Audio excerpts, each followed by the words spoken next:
Hello, it's Lucy here from the Crafty Lucy, and today we are talking about uteruses. Hello lovely birth folk. Today I want to talk to you about uteruses. So this is the basic simple uterus model that I use on every single one of my antenatal courses with parents to talk about how contractions work to dilate the cervix.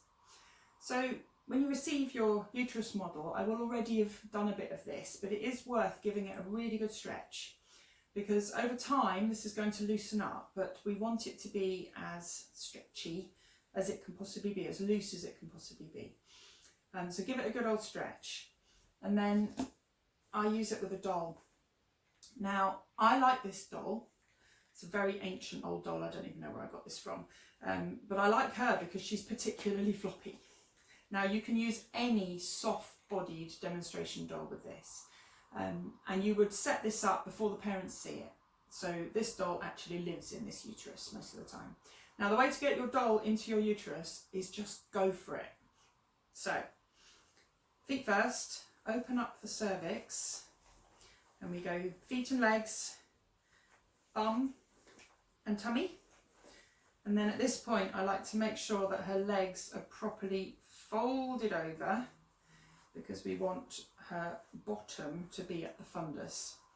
And then it is as simple as one arm, two arms, and over the head. So she's in. Okay, so when the parents first meet this uterus, they will see this.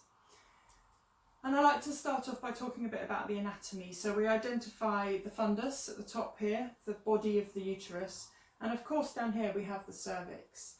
And we explain that this is a full-term pregnancy, but you can see that the cervix down here is long and in fact closed. So the conversation normally starts with Braxton-Hicks. Who's experiencing them? What do they feel like? How do we feel about it? And we can explain that with Braxton-Hicks contractions, all of the muscles of the uterus are going to contract pretty much at the same time. And giving our baby a lovely squeeze, you can see that actually nothing is going on down here. Braxton-Hicks contractions do not work to dilate the cervix. True labour contractions are completely different. So what's happening with true contractions is that all these longitudinal muscle fibres are going to contract at the same time and draw up like this. So what happens is that with each contraction, the fundus at the top of our uterus is going to get thicker. And you can see that down here, with the pressure of the baby's head as the contractions happen, the cervix has thinned and in fact started to open. And with each contraction,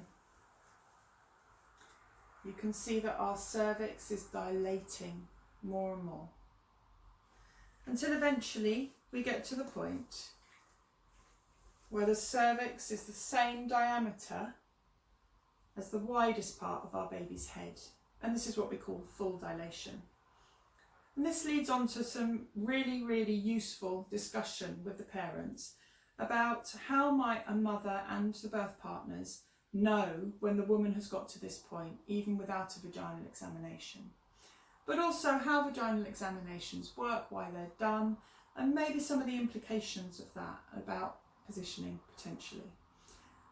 So I actually make two uteruses. I make another one which has fallopian tubes and ovaries and ligaments, and that's really useful for talking about uterine positioning and the implications of imbalance in those ligaments. But for talking about just how the contractions work to dilate the cervix, this basic model is perfect, and I use it on all of my courses. So I hope you found this helpful. Thank you for watching. If you're interested in looking at some of the homemade teaching resources and aids, teaching aids for birth folk that I make, I'll link to my Etsy shop down below, but you can always search for the Crafty Lucy on Etsy. I'm going to be posting here videos about the things that I'm really passionate about, so birth stuff, but also bullet journaling, crochet tutorials, knitting tutorials, and also maybe some of the stuff around my semi-plastic free life, and some how-to videos around there. So let me know what you want to see, comment, I will respond, and I'll see you all again very soon.